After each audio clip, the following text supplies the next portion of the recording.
Ika-4 na kabanata. Si Jesus at ang babaeng taga-Samaria. Nabalitaan ng mga Pariseo na mas marami na ang mga tagasunod ni Jesus kaysa kay Juan, at mas marami na ang nabautismohan niya, kahit na hindi mismong si Jesus ang nagbabautismo, kundi ang mga tagasunod niya. Nang malaman ni Jesus na nabalitaan ito ng mga Pariseo, umalis siya sa Judea at bumalik sa Galilea. Para makabalik sa Galilea, kailangan niyang dumaan sa Samaria. Nang dumadaan na sila sa Samaria, dumating sila sa isang bayan na tinatawag na Sicar, malapit sa lupaing ibinigay ni Jacob sa anak niyang si Jose. May balon doon na ginawa ni Jacob. Dahil tanghaling tapat na noon at pagod na si Jesus sa paglalakbay, umupo siya sa tabi ng balon para magpahinga. Tumuloy naman ang mga tagasunod niya sa bayan upang bumili ng pagkain. Habang nakaupo si Jesus, dumating ang isang babaeng taga-Samaria para umigib. Sinabi ni Jesus sa kanya, "Pwede bang makiinom?" Sumagot ang babae, "Kayo po ay isang Hudyo, at ako ay Samaritano, at babae pa. Bakit po kayo makikiinom sa akin?" Sinabi niya ito dahil hindi nakikitungo ang mga Hudyo sa mga Samaritano. Sinabi ni Jesus sa babae, "Kung alam mo lang ang ipinagkakaloob ng Diyos, at kung sino ang nakikiinom sa iyo, baka ikaw pa ang manghingi sa akin para bigyan kita ng tubig na nagbibigay buhay." Sinabi ng babae, "Malalim po ang balon, at wala kayong pang-igib. Saan po kayo kukuha ng tubig na nagbibigay buhay? Higit pa po ba kayo sa ating ninuno na si Jacob na humukay ng balong ito? Siya at ang mga anak niya, pati ang mga hayop niya ay dito umiinom noong araw." Sumagot si Jesus, "Ang lahat ng umiinom ng tubig na ito'y muling mauuhaw, pero ang sinumang iinom ng tubig na ibibigay ko ay hindi na muling mauuhaw. Dahil ang tubig na ibibigay ko ay magiging tulad ng isang bukal sa loob niya na magbibigay ng buhay na walang hanggan." Sinabi ng babae, "Bigyan niyo po ako ng tubig na sinasabi niyo, upang hindi na ako muling mauhaw at hindi ko na kailangan pang pumarito para umigib." Sinabi sa kanya ni Jesus, "Umuwi ka muna at isama mo rito ang iyong asawa." "Wala po akong asawa," sagot ng babae. Sinabi sa kanya ni Jesus, "Tama ang sinabi mo na wala kang asawa, dahil 5 na ang naging asawa mo, at ang kinakasama mo ngayon ay hindi mo tunay na asawa. Nagsasabi ka nga ng totoo." Sumagot ang babae, "Sa tingin ko, isa po kayong propeta. Ang aming mga ninuno ay sumamba sa Diyos sa bundok na ito, pero kayong mga Hudyo ay nagsasabi na sa Jerusalem lang dapat sumamba ang mga tao." Sinabi ni Jesus sa kanya, "Maniwala ka sa akin. Darating ang panahon na hindi na kayo sasamba sa Ama sa bundok na ito o sa Jerusalem. Kayo na mga Samaritano ay hindi nakakakilala sa sinasamba ninyo.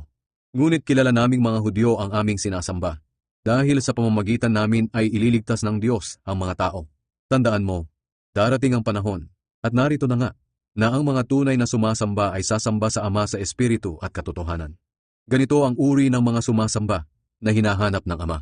Ang Diyos ay Espiritu, kaya ang sumasamba sa Kanya ay dapat sumamba sa pamamagitan ng Espiritu at katotohanan."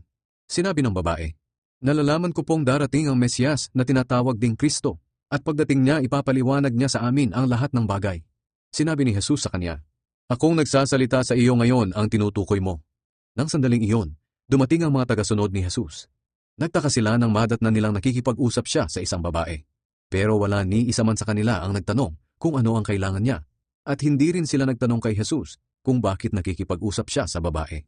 Iniwan ng babae ang kanyang banga, bumalik sa bayan at sinabi sa mga taga-roon, "Hali kayo, ipapakita ko sa inyo ang taong alam na alam ang lahat ng ginawa ko. Maaring siya na nga ang Kristo." Kaya pinuntahan ng mga tao si Jesus.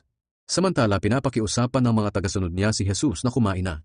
Pero sumagot si Jesus, "May pagkain akong hindi ninyo alam." Kaya nagtanungan ng mga tagasunod niya, "May nagdala kaya sa kanya ng pagkain?" Sinabi ni Jesus sa kanila, "Ang pagkain ko ay ang pagsunod sa kalooban ng nagsugo sa akin, at ang pagtupad sa kanyang ipinapagawa. Hindi ba sinasabi niyo na 4 na buwan pa bago ang anihan? Ngunit sinasabi ko sa inyo, anihan na. Tingnan niyo ang mga taong dumarating, para silang mga pananim sa bukid na hinog na at pwede nang anihin. Kayong mga tagapag-ani ay tatanggap ng gantimpala mula sa Diyos, at ang mga taong inaani ninyo ay bibigyan niya ng buhay na walang hanggan. Kaya magkasamang matutuwa ang nagtanim ng salita ng Diyos at ang nag-ani. Totoo ang kasabihang, iba ang nagtatanim at iba rin ang umaani. Sinugo ko kayo upang anihin ang hindi ninyo itinanim. Iba ang nagtanim ng salita ng Diyos, at kayo ang umaani ng kanilang pinaghirapan." Maraming Samaritano ang sumampalataya. Maraming Samaritano sa bayang iyon ang sumampalataya kay Jesus dahil sa sinabi ng babae na alam ni Jesus ang lahat ng ginawa niya. Kaya pagdating ng mga Samaritano kay Jesus, hiniling nila na manatili muna siya roon sa kanila. at nanatili nga siya sa kanila ng 2 araw. Dahil sa pangangaral niya, marami pa sa kanila ang sumampalataya. Sinabi ng mga tao sa babae, "Sumasampalataya kami ngayon hindi lang dahil sa sinabi mo sa amin ang tungkol sa Kanya, kundi dahil sa narinig namin mismo sa Kanya, at alam naming siya nga ang tagapagligtas ng mundo."